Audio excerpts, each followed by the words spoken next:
जय श्री राम मित्रों, आज के इस वीडियो में आपका बहुत बहुत स्वागत है। कई लोग परमेश्वर के निराकार रूप पर ध्यान लगाते हैं तो कई लोग साकार रूप पर, और कई लोगों का मानना है कि ईश्वर मूलतः निराकार हैं, परंतु जब ईश्वर को पृथ्वी पर प्रकट होने की ज़रूरत पड़ती है, आवश्यकता पड़ती है, तो वो साकार रूप धारण करते हैं। कई लोगों का तो यह भी मानना है कि मुक्ति के बाद जीवात्मा परमात्मा के साथ एक हो जाती है, मर्ज हो जाती है। परंतु आज के इस वीडियो को देखने के बाद आपको और कभी संदेह नहीं होगा कि ईश्वर साकार हैं या निराकार। यहाँ पर हम इमेजिनेशन का यूज करके मनगढ़ंत बातें नहीं करने वाले हैं। यहाँ पर हम भगवत गीता के अकॉर्डिंग बात कर रहे हैं। हम स्वयं भगवान से जानने जा रहे हैं कि वो साकार हैं या निराकार। भगवत गीता के अध्याय 7 के इस श्लोक को देखिए। इसमें भगवान कह रहे हैं, बुद्धिहीन मनुष्य मुझको ठीक से न जानने के कारण सोचते हैं कि मैं पहले निराकार था और अब मैंने इस रूप को धारण किया है। वे अपने अल्पज्ञान के कारण मेरी अविनाशी तथा सर्वोच्च प्रकृति को नहीं जान पाते। यहाँ पर भगवान कह रहे हैं, जो लेस इंटेलिजेंट लोग होते हैं वो भगवान को मूलतः निराकार समझते हैं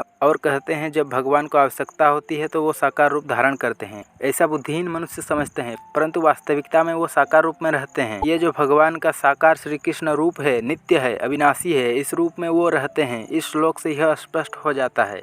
इस बात को और अच्छी तरह से समझने के लिए 12वें अध्याय के इस श्लोक पर ध्यान दीजिए, जिसमें अर्जुन भगवान से पूछ रहे हैं, जो आपकी सेवा में सदैव तत्पर रहते हैं या जो अव्यक्त निर्विशेष ब्रह्म की पूजा करते हैं, किसे अधिक पूर्ण माना जाए। जिससे अगले श्लोक में भगवान कहते हैं, जो लोग अपने मन को मेरे साकार रूप में एकाग्र करते हैं और अत्यंत श्रद्धापूर्वक मेरी पूजा करने में सदैव लगे रहते हैं, वे मेरे द्वारा परम सिद्ध माने जाते हैं। यहाँ पर भगवान साकार रूप पर ध्यान लगाने को श्रेष्ठ बताते हैं। वैसे भी जब भगवान साकार रूप में रहते हैं तो शून्य पर ध्यान लगाने की क्या जरूरत है। यही उचित होगा कि आप साकार रूप पर ध्यान लगाएं और साकार रूप की पूजा करें और उनकी लीलाओं को पढ़ें सुनें। आगे भगवान कहते हैं, परंतु जो लोग अपने इंद्रियों को वश में करके तथा सबों के प्रति संभाव रखकर परम सत्य की निराकार कल्पना के अंतर्गत उस अव्यक्त की पूरी तरह से पूजा करते हैं, जो इंद्रियों की अनुभूति से परे है, सर्वव्यापी है, अकल्पनीय है, अपरिवर्तनीय है, अचल तथा ध्रुव है, वे समस्त लोगों के कल्याण में संलग्न रहकर अंततः मुझे प्राप्त करते हैं। इस कथन से यह स्पष्ट होता है कि भगवान निराकार भी हैं और निराकार रूप पर ध्यान लगाने वाला भी अंततः भगवान को प्राप्त करता है। परंतु निराकार शून्य पर जो ध्यान लगाते हैं उनका भक्ति योगियों की भांति भगवान के प्रति प्रेम नहीं होता, इसलिए उनको भगवान के नित्य धाम में पहुंचने के बाद भी फिर से पृथ्वी पर लौटने की संभावना रहती है। उनका जन्म भक्ति योगियों के परिवार में पुनः होता है और फिर भगवान से प्रेम का अभ्यास कर वो भगवान के धाम लौटता है। इसी संदर्भ में अगले श्लोक में भगवान कहते हैं, जिन लोगों के मन परमेश्वर के अव्यक्त निराकार स्वरूप के प्रति आसक्त हैं, उनके लिए प्रगति कर पाना अत्यंत कष्टप्रद है।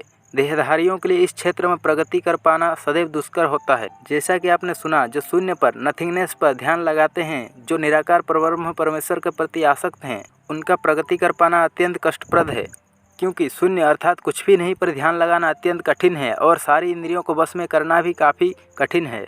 परंतु कर्मयोगी या भक्ति योगी अपने सारे कर्तव्यों को करते हुए, फल की इच्छा का त्याग करते हुए भगवान के साकार रूप पर ध्यान लगाता है। अपने सारी इंद्रियों को वो निष्क्रिय नहीं करता, वरन भगवान की सेवा में लगाता है।